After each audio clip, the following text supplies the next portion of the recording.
বলে জয় জয় শ্রী রাধেশ।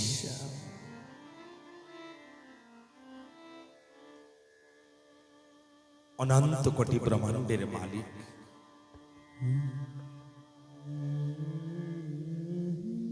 শ্রী হরির চরণে আমরা সকলেই একত্র হয়ে ব্যাসদেবের লেখা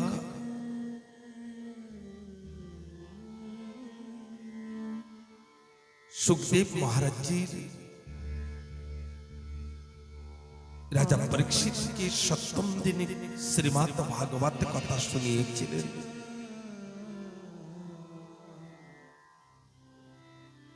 সেই শ্রীমদ্ ভাগবত কথা শ্রবণ করার সুবর্ণ সুযোগ ঠাকুর আমাদের জীবনে দিয়েছে।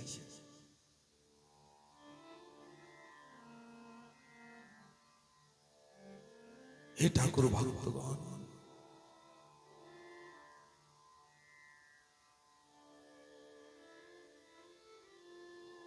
আজকের আমাদের জীবনে হরি কথা কৃষ্ণ কথা শ্রবণ করার সুবর্ণ সুযোগ পেয়েছি, আর পাবো কিনা জানি না। অনেকে কি বলেন জানেন, আমি তো এখনো মৃত্যু হই নাই, আমি তো এত জলদি মরব না। কিন্তু একবারে চিন্তা করে দেখো, কৃষ্ণ আমাদের আগে অনেক এসেছেন, অনেক চলে গিয়েছেন,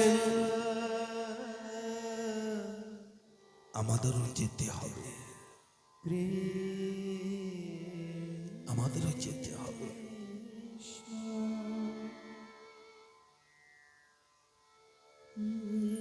আমার এই ধরাধামে অনেকে ভগবানকে মানেন না, বলেন ভগবান কেমন দেখতে, কেমন ভগবান কি কেউ দেখেছেন? কিন্তু এই ধরাধামে অনেক বস্তু আছে যা আমরা চর্ম চোখ দিয়ে দেখতে পাই না।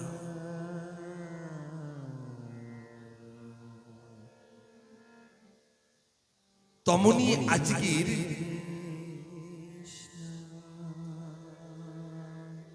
আমরা কিছু সময় সেই গোবিন্দর চরণে বিরাজমান আছি। এই কথা মনে করে ঠাকুর কথাকে একনিষ্ঠ ভক্তি দিয়ে আমরা কথাকে শ্রবণ করি।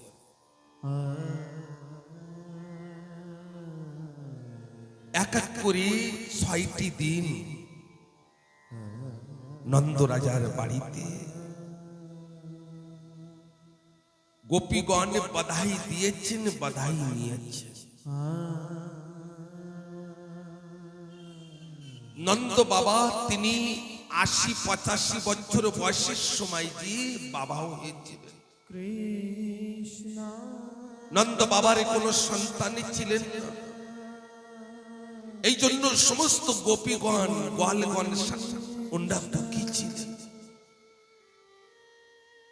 কিন্তু মা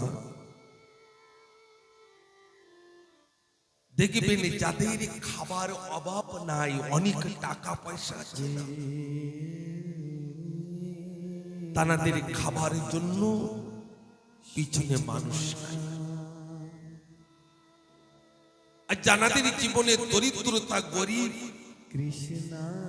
দিন আনে দিন খায়, তাদের দেখবেন একটা কোলে, একটা সামনে, একটা পিছনে, একটা গর্ভে অনেক দিয়ে দেন।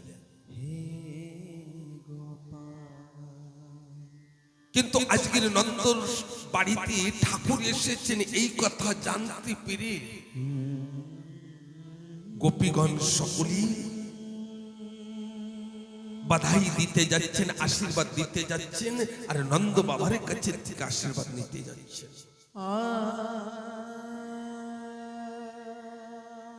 আমা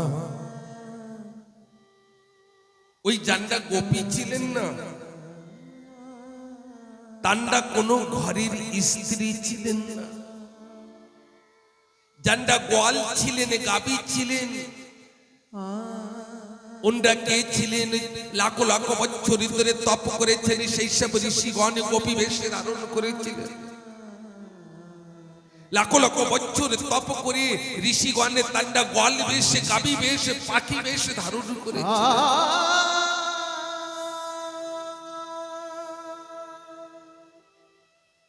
আজকের নন্দ রাজা বড় আনন্দ পাচ্ছে।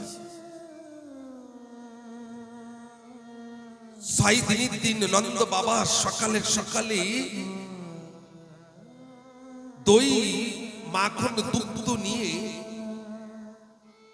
যমুনার ওই পার মথুরায় কংসের বাড়িতে গেলেন। কি করতে গেলেন? কোয়ার দিতে। আগে জান্ডা ছোট ছোট রাজা ছিলেন, তান্ডা বড় বড় রাজাদের কোয়ার দিতেন। যেমন আমাদের 4-5 একর জমি আছে না, আমাদের বছরে বছরে সরকারের কিছু পয়সা দিতে হয় জমির বিনিময়।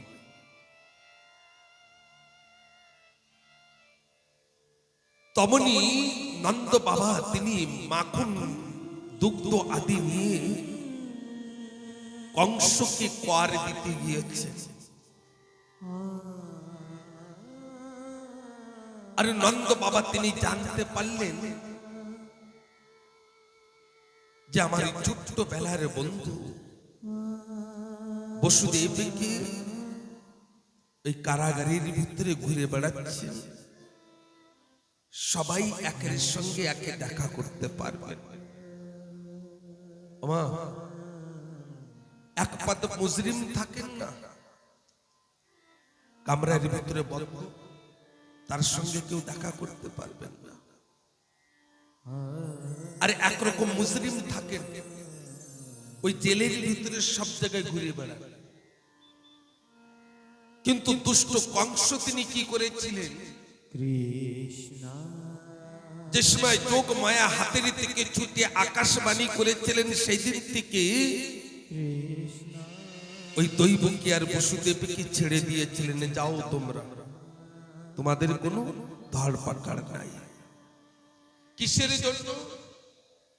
যে দৈবকী আর বসুদেব ওনার সন্তানের সঙ্গে দেখা করতে যাবেন, আর আমরা সেই সময় ধরব, ধরে বসুদেবের সন্তানকে আমরা হত্যা করে দেব।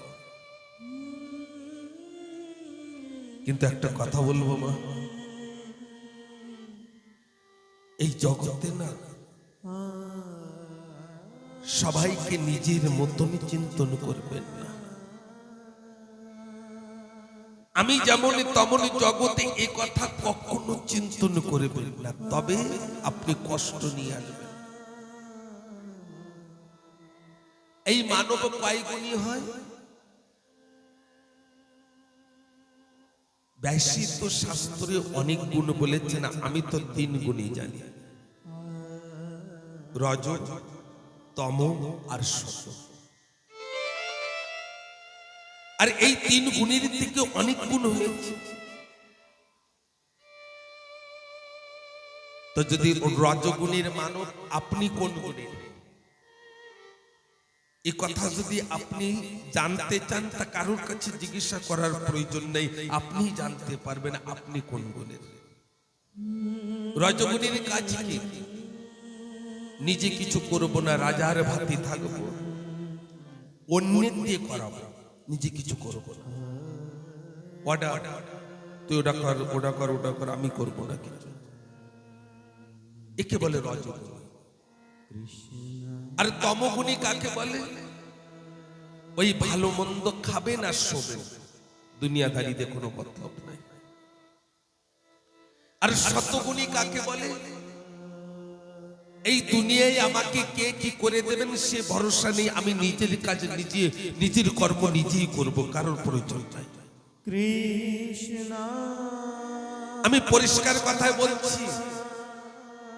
রাবণ রজগুণী ছিলেন, কুম্ভকর্ণ তমগুণী ছিলেন, আর শতগুণী ছিলেন বিভীষণ। এখন আপনি কোন গুণের, সে আপনি খোঁজ করে নেন। কিন্তু একটা কথা বলবো,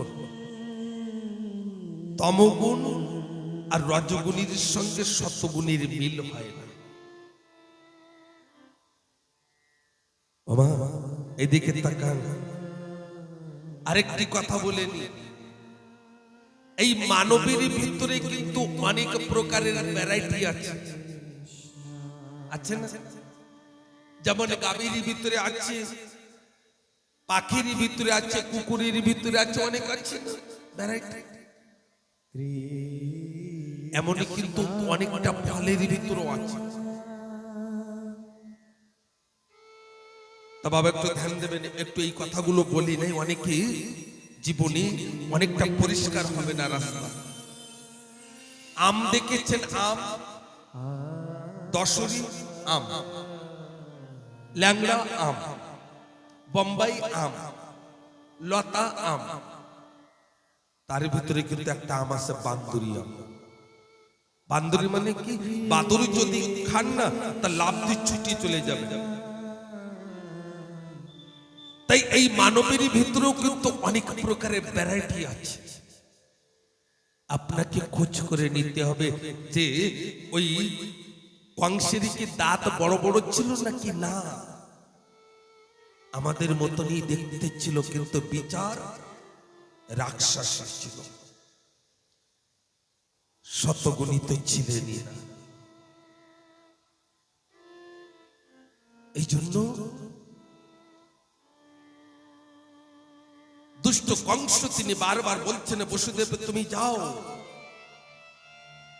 তোমার জন্য, তোমার স্ত্রী দৈবকীর জন্য কোনো পাবন্দি নাই। কিন্তু দৈবকী আর বসুদেব অত্যন্ত বুদ্ধিমান ছিলেন, বসুদেব বুদ্ধিমান ছিলেন। আমরা যদি যাই তো দুষ্ট কংস আমাদের পিছনে গুপ্ত চোর লাগিয়ে আমাদের সন্তানকে হত্যা করে দেবেন, আমরা এখানেই থাকবো, কোথাও যাব না। কারণটা কি জানেন মা? এর অর্থ কি? অর্থ এই, আপনি যেখানেই যাচ্ছেন না ওখানেই থাকেন। ভগবানকে খোঁজ করতে কোন তীর্থধাম আদিতে কোথাও যাবার প্রয়োজন নাই, ভগবান আপনার কাছে আসবেন। যেমন বসুদেবের দৈবকীর কাছে এসেছিলেন, কৃষ্ণ আসবে। দেখেন কত মর্মান্তিক কথা, কত গভীর তত্ত্বর কথা। সম্পূর্ণ পৃথিবী, অনন্ত কোটি ব্রহ্মাণ্ড এই শাস্ত্রের ভিতরে, এই ভাগবতের ভিতরে লুকিয়ে আছে। একবার শ্রবণ করে যদি বলেন আমি সব শিক্ষা পেয়েছি, ভুল। লাখো লাখো বার শ্রীমদ্ ভাগবতের কথা শ্রবণ করেও এই ভাগবতের সন্ধান পান না। একবার শ্রবণ করে যদি বলেন আমি শ্রবণ করেছি, আমি সব জানি, যদি বলেন না আমি সব জানি, তা আপনি কিচ্ছুই জানেন, আপনি ভুল। নন্দ বাবা চিন্তন করলেন, আমার ছোট্ট বেলার বন্ধু বসুদেবের সঙ্গে দেখা করব। আর বসুদেব যে সময় জানতে পারলেন নন্দ বাবা এসেছে, তাই নন্দ বাবার সঙ্গে দেখা করার জন্য ব্যাকুল হয়েছে। আর ওই কারাগারের ভিতরে একটি বন্ধ ঘরের ভিতরে দুই বন্ধু একের একের সম্মুখে বিরাজমান হয়েছে। বসুদেব দুই হাতে জোড় করে বলছেন, বন্ধু আমি শুনেছি গোকুলে বন্ধু তোমার এই জীবনে নাকি একটি পুত্র সন্তান এসেছে। নন্দ বাবা মৃদুল হাসি দিয়ে বলছেন, বসুদেবকে বলছেন, বন্ধু তুমি পিতা হয়েছ, রোহিণীর থেকে একটি সন্তান ভূমিষ্ঠ হয়েছে। আর এক বন্ধু একের সঙ্গে আলিঙ্গন করলেন। কৃষ্ণ বড় আনন্দ অনুভব করছে। সবকিছু বলা যায় না, কিন্তু ধুলো খেলার সাথে এ কখনো বলা যায় না। আর এই যে প্রেম না, এ প্রেম নিষ্কাম প্রেম, এর ভিতরে কোনো কামেরই গন্ধ নাই। আজকের দুই বন্ধু একের সঙ্গে আলিঙ্গন করছে, কিন্তু বসুদেব মনে মনে চিন্তন করছেন, নন্দ রাজার বাড়িতে যশোদার করে যে সন্তান, ও তো আমার, আর ও তো ভগবান। তা রাতের বেলায় কি দেখেছি কোনো ঠিক আছে? ভ্রমিত হতে পারে। তা আমি একটু পরীক্ষা করে দেখি বাস্তবিক নন্দর বাড়িতে ভগবান কিনা, আমি একটু দেখি। বসুদেব দুই হাতে জোড় করে বলছেন, হে নন্দ রাজা, তোমার এই জীবনে পুত্র সন্তান আসার পরে তুমি কেমন অনুভব করছো? নন্দ বাবা বলছেন, বসুদেবকে বলছেন, বসুদেব ও বন্ধু, আমার এই ঘরের সন্তান আসার পরে যে গাছে ফুল ফোটে না সে গাছে ফুল ফুটেছে, শুকনো গাছে পাতা এসেছে, চতুর্দিকে হারা ভরা ঘাস হয়েছে। গাবি ঘরের থেকে গোল ঘরের থেকে ছুটতে ছুটতে ওই ঘাস পাচ্ছে, ভমর গুলি গুনগুন করে গান করছেন আর মধু আস্বাদন করছে। ওই ফুলের সুগন্ধে ওই বাতাসের সঙ্গে মিশ্রিত হয়ে সম্পূর্ণ গোকুল এমন অনুভব করছি আমরা যেন বৈকুণ্ঠ ধামে আছি। নন্দ বাবা বলছেন, হে বসুদেব, হে বন্ধু,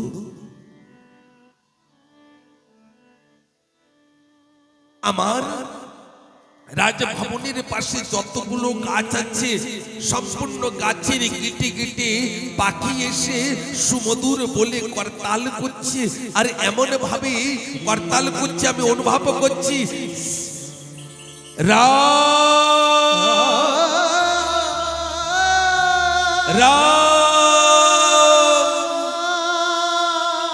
আমি অনুভব করছি। বসুদেব তিনি দুই হাতে জোড় করে বলছেন, হে নন্দ, তোমার জীবনই ধন্য, বৃদ্ধ বয়সে একটি সন্তান পেয়েছ, ধন্য তোমার মানব জন্ম। কিন্তু নন্দ, বসুদেব বলছেন, হে নন্দ, এই দুষ্ট কংসর অত্যাচারে বেড়েছি, বাবা ধ্যান দিতে হবে। তুমি বাড়িতে ফিরে যাও, গোকুলে ফিরে যাও। এই দুষ্ট কংস তিনি সম্পূর্ণ রাক্ষসদের আদেশ দিয়েছেন যে 21 দিন পর্যন্ত যে সন্তান ধরাধামে এসেছে, সংসারে এসেছে, তাকে ধরে ধরে হত্যা করো। আর তোমার সন্তান তো 6 দিন এসেছে, অত্যাচার হতে পারে। হে বন্ধু, হে নন্দ, তুমি বাড়িতে ফিরে যাও। একটি সন্তান বাড়িতে মাতৃগর্ভের থেকে ভূমিষ্ঠ হবার পরে 21 দিন পর্যন্ত লালন পালন করা উচিত ঘরের ভিতরে রেখে। এ না যে যেদিন হবে সেদিন কোলে করে নিয়ে পাড়া বেড়াতে গিয়েছি, এমন করলে হবে না, তাহলে শাস্ত্র মিথ্যা হয়ে যাবে। এদিকে কংস তিনি পুতনাকে ডেকেছেন, পুতনা। পুতনা এসে দুই হাতে জোড় করে বলছেন, দাদা আমাকে আদেশ করে, কেন ডেকেছ? কংস বলছেন, তুমি এক কাজ করো, নন্দ রাজার বাড়িতে যাও। পুতনা বলছেন, আদেশ? আমি শুনেছি নন্দ রাজার জীবনে নাকি একটি পুত্র সন্তান এসেছে, ওই সন্তানকে তুমি হত্যা করো, যাও। পুতনা বলছেন, দাদা আমাকে একটি কাজ দিয়েছেন, যে এত একটি ছোট কাজ, নিম্ন কাজ, ছোট্ট একটা শিশুকে হত্যা করার জন্য আমাকে পাঠিয়ে দিচ্ছেন। কংস বলছেন, পুতনা রে, আমার মনে হয় ওই নন্দ রাজার বাড়িতে যে সন্তান না, ও নন্দর সন্তান নয়। কেননা নন্দ রাজার জীবনের সন্তান আসার কোনো সম্ভাবনাই ছিল না। আমার মনে বলছে ও বসুদেবের সন্তান দৈবকীর গর্ভ থেকে ভূমিষ্ঠ হয়েছে। আর যদি ওই বসুদেবের সন্তান হয়ে থাকে, তো তুমি ওই বালককে কম চিন্তন করো না, ওই বালক সাক্ষাৎ শ্রীহরি।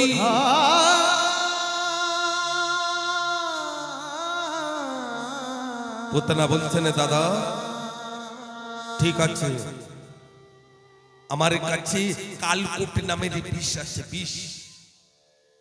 এই বিষ যদি মানব যদি স্পর্শ করে না, সঙ্গে সঙ্গে মৃত্যু হয়ে যাবে। আর আমি ওই বিষ কি করবো জানো দাদা? স্তনে লাগিয়ে ওই নন্দর সন্তানের স্তন পান করিয়ে ওকে আমি হত্যা করে দেব। এখনই ওই পুতনা আকাশ মার্গে দিয়ে ঘুরে বেড়াচ্ছেন নন্দ রাজার বাড়ির উপরে দিয়ে। আরে দেখছেন কি জানেন, সব গোপীগণ ঘোরাফেরা করছেন। আর গোপীগণ এমন সুন্দরী ছিলেন না, বিশাল সুন্দরী ছিলেন দেখতে, এত সুন্দরী ছিলেন, মনে হয় ধরাধামে পাবাই যাবে না, এত সুন্দর গোপী ছিলেন তারা দেখতে।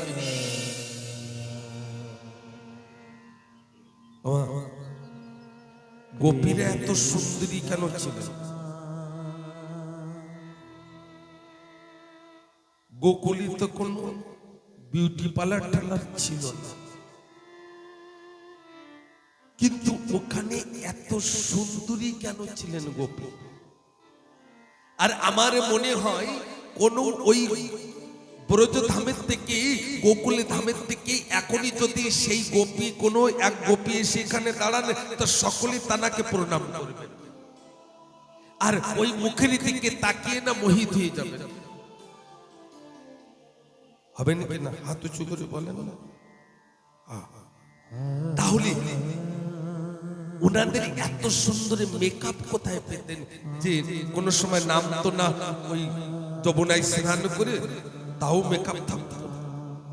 আর আমরা এসি রুমে থেকে এসি গাড়িতে চলে তারপরে ওই সুন্দর বাথরুমে স্নান করে ভালো ভালো টাকার দিয়ে সাবুন কিনে লাগিয়ে তাও আমরা সুন্দর হই না। কারণটা কি? আমার দ্বারে একটা না রাস্তা আছে, গোপীদের থেকে বেশি সুন্দরী হয়ে যাবে। যদি বলেন মহারাজ সেই রাস্তা বলো, তবে বলবো সুন্দরী হয়ে যাবেন গোপীদের থেকে বেশি। বলবো কি? যদি বলেন যে বলো, তা বলবো। যদি বলেন না আমার রাস্তা, বলবো। আপনারা না করেন, কমসে কম জগৎবাসী তো শুনুক, যেই সুন্দরী সেই মেকআপ আর নামবে না, চাই বৃদ্ধ মা হোক, চাই জওয়ান হোক, চাই শিশু হোক, মানবর দিকে তাকিয়ে থাকবেন এক দৃষ্টি দিয়ে। আমার কাছে একটা প্রোডাক্ট আছে, তাতে কোনো পয়সা করি লাগবে না, খালি একটু সেই কর্ম করবেন, বাস। 3 বার লাগাবেন, 3 বার, দিনে 3 বার সেই মেকআপ আর নামবেন। বলবো কি? এইভাবে হবে না, হাত উঁচু করে বলতে হবে। বলবো কি? সকাল বিকাল দুপুর 3 টাইম কৃষ্ণ পুজো করলে সেই মা সেই বাবা সুন্দর সুন্দরী হয়ে যান, সেই মেকআপ আর নামে না। লাখো লাখো মানব তানারি দিকে তাকিয়ে থাকে। 3 বার লাগাবেন, সকাল দুপুর আর বিকাল। আমার এই প্রোডাক্টস আপনাদের পছন্দ হয়েছে কি? হাত উঁচু করে বলতে হবে না? হ্যাঁ, লাগানো শুরু করে। আর এই প্রোডাক্টস একবার লাগাবেন না, তারা কিন্তু সাক্ষাৎ গোবিন্দ নিয়ে নীতি আসবে। অনেকে সশরীরেও গিয়েছে, আমরাও অবশ্যই যেতে পারবো, তাই না? কিন্তু পুতনা তো কালো ছিলেন, দাঁত বাইরে রাক্ষসী ছিলেন, দেখতে ভালো না। পুতনা চিন্তন করছেন কেমন ভাবে নিচে যাব, আর গেলেই তো এই গোপীরাই দাঁড়িয়ে দেবেন, গোপীরাই দাঁড়িয়ে দেবেন। এমন সময় পুতনা নিজেকে নিজে না একটি অপ্সরার রূপ ধারণ করেছেন, আর অপ্সরার রূপ ধারণ করে আকাশ মার্গের থেকে একটি কমল ফুল নিয়ে নিচে এসেছেন। আর এত সুন্দরী হয়েছেন না বেশভূষা, ওই কমল ফুল হিলাতে হিলাতে নিয়ে যাচ্ছে। মা, একটা গোপন কথা বলবো, এ কথা কিন্তু কাউকে বলবেন না। যে কটা বেশি সুন্দর আর পরিষ্কার দেখতে না, এদের ভিতরে অনেকটা কালো থাকে। পুতনা এত সুন্দরী দেখতে ছিল, ওর ভিতরেই কালো ছিল। কিন্তু উপরে যাদের কালো না, তাদের ভিতরে পরিষ্কার হয়, আর কাজকর্মও কিন্তু ভালো। যে কয়জনের পরিষ্কার থাকে না, তাকিয়ে দেখেন আমি পরিষ্কার থাকি, আর সাবুন টাবুন লাগাতে হবে না, পরিষ্কার ঠিক আছে। এ কথা কাউকে বলবেন না, এমনি বলছি। কিন্তু পুতনা এত সুন্দরী রূপ ধারণ করেছেন, ভিতরে কালো। কৃষ্ণকে হত্যা করার জন্য এসেছে, মনে ময়লা। এ তো কোনো গোপী জানতেন না, এ মা যশোদাও জানতেন না। কমল ফুল নিয়ে হিলাতে হিলাতে আসে, আরে কমলিনী চাল, গোপী সব রাস্তা দিচ্ছেন, আরে তাকিয়ে আছেন, এত সুন্দরী, আমাদের এখানে তো কেউ নাই, সব রাস্তা দিচ্ছেন। আরে যশোদার বাড়ির সম্মুখে গিয়ে ওই পুতনা বলছেন, এ যশোদা, যশোদা। আর মা যশোদা ঘরের থেকে বাইরে এসে বলছেন, প্রণাম। পুতনা বলছেন, প্রণাম, আমি মথুরা থেকে এসেছি, আমি ব্রাহ্মণী, আমি শুনেছি তোর নাকি সন্তান এসেছে, তুই নাকি মা হয়েছিস, তাই আমি তোর সন্তানকে আশীর্বাদ দিতে এসেছি। এই যশোদা, তোর সন্তানকে আশীর্বাদ দিতে এসেছি। কিন্তু মা, একটা কথা বলবো, যারা সাধু খান না, অন্য ঠাকুরের কাছে যে বলেন, ঠাকুর আমাকে মোক্ষ দাও, মোক্ষ। কিন্তু প্রত্যেক মা ঠাকুরের কাছে কামনা করেন, আমার সন্তানকে ভালো রেখো। নিজের মোক্ষ চান না, সন্তানকে ভালো রেখো। এই জন্য মা যশোদা তিনি বলছেন, হে ব্রাহ্মণী, যাও যাও, ওই দেখো ঝুলনায় আমার সন্তানে ঝুলছে। খুব আশীর্বাদ দেবে, খুব আশীর্বাদ দেবে, দীর্ঘ আয়ু যেন হয়, অনেক বড় হয়, যেন জীবনে কোনোদিনের জন্য কোনো বিপত্তি না আসে, খুব আশীর্বাদ করবে। এই কথা বলেই মা কাজকর্মের ভিতরে পড়ে আছে। আর এদিকে পুতনা দিয়ে যে সময় পালন করে পরে, ওই ঝুলনার পরে যে সময় উকি দিয়ে দেখছেন না, ওই কৃষ্ণের দিকে তাকাচ্ছেন, সে সময় না কৃষ্ণর দুই নয়ন বন্ধ ছিল। আরে দেখি বুঝতে পেরেছেন, এ কোনো সাধারণ বালক নয়।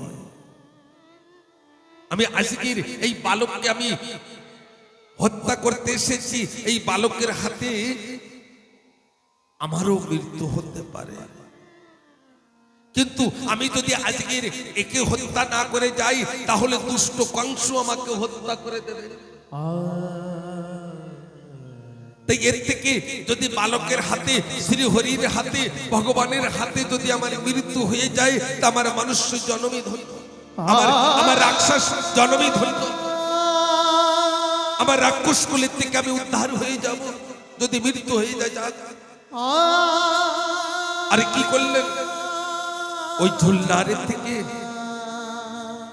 পুতনা কৃষ্ণকে নিজের কোলে ধারণ করে নিলেন। পুতনা মানে কি? পুত না মানে বুড়াই। আর পুতনা কে ছিলেন?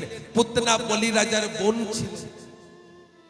যে সময় ঠাকুর বলি রাজার বাড়িতে গিয়েছিলেন বাবার রূপ ধারণ করে, ওই রূপকে দেখে পুতনা অট্টালিকার পরে বিরাজমান হয়ে চিন্তন করেছিলেন, এমন সুন্দর যদি সন্তান পেতাম তো আমার স্তন একে পান করিয়ে দিতাম। ঠাকুর মনে মনে বলেছিলেন তথাস্তু। কিন্তু এই যুগে নয়, দাপার যুগে।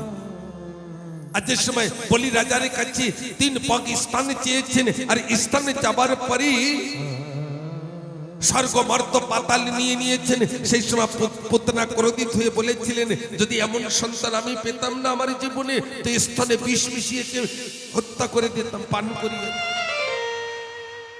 তা ঠাকুর বলেছিলেন তথাস্তু, এই জন্মে নয়, দাপার যুগে। আজকের সেই পুতনা স্থানে বিষ মিশিয়ে নিয়ে আসতেন, আজকের কাকে হত্যা করার জন্য? ঠাকুরকে। কিন্তু মা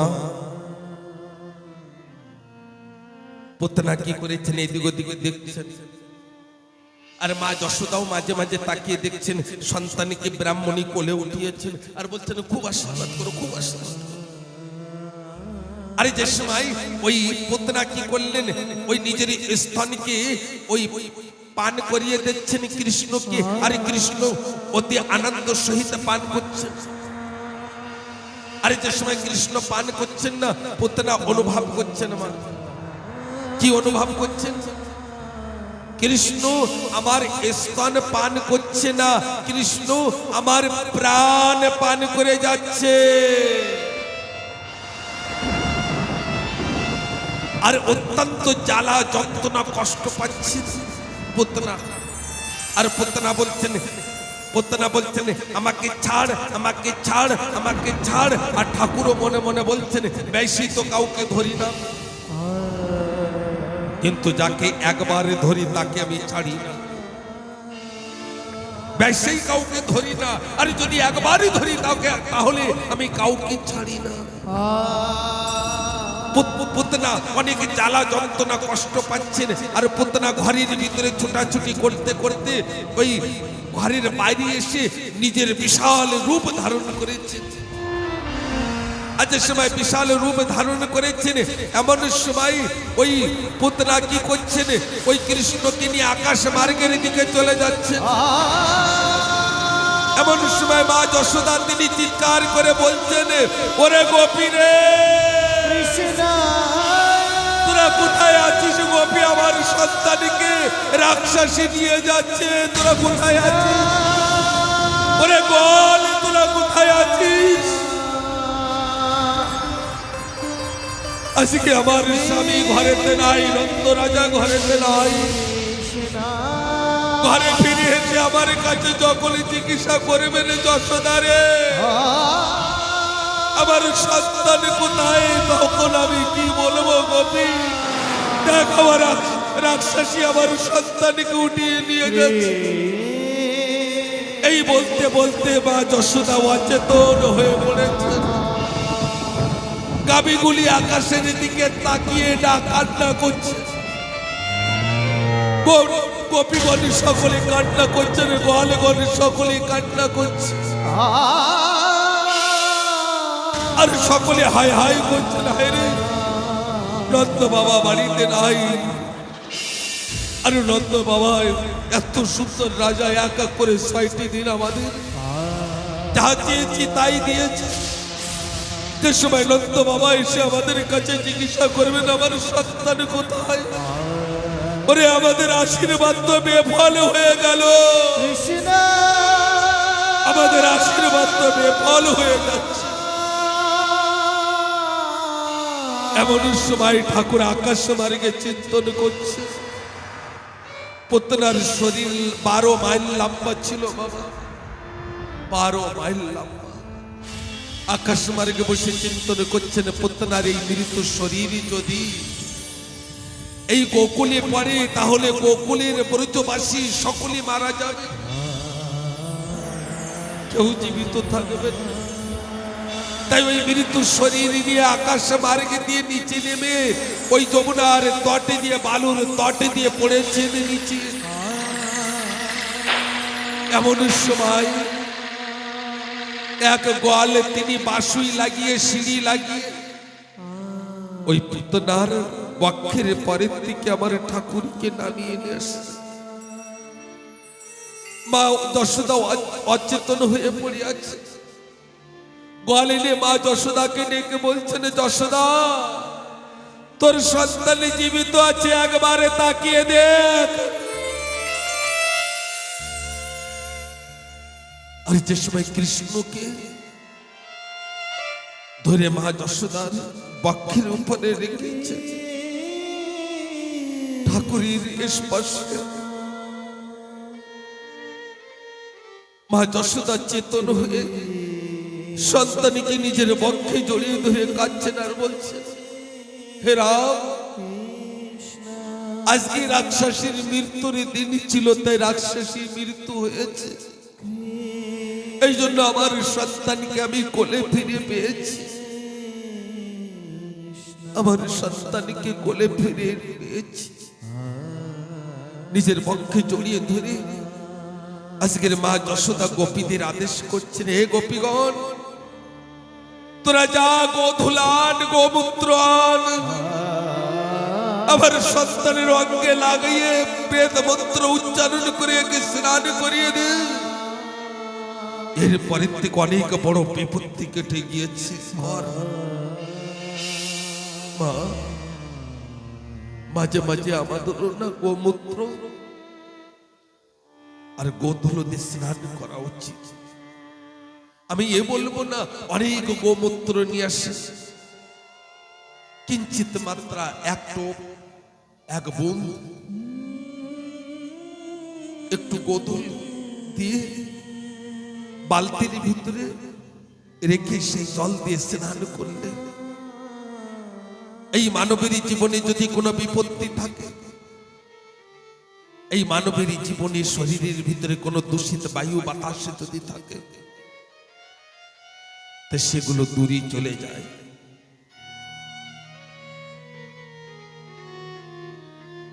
মা পুতনার বিশাল শরীর পড়ে আছে, গোয়াল বল তান্ডা দিয়ে পুতনার হাতে কেটে পাও কেটে ওই কাটে দিয়ে জ্বালিয়ে দিয়েছে। কিন্তু মা পুতনা মাছ মাংস খাবার শরীর, ওই শরীর জ্বলার পরে তো গন্ধ ছোটার দরকার, কিন্তু পুতনার শরীর যে সময় জ্বলেছিল না, সে সময় সুগন্ধ ছুটেছিল। এমনকি স্বর্গ মর্ত পাতাল সকলে অনুভব করেছিলেন সুগন্ধ ছুটেছে। কেন জানেন মা? যে অঙ্গে আমার ঠাকুরের স্পর্শ হয়, সেই অঙ্গ দূষিত যদি থাকে না,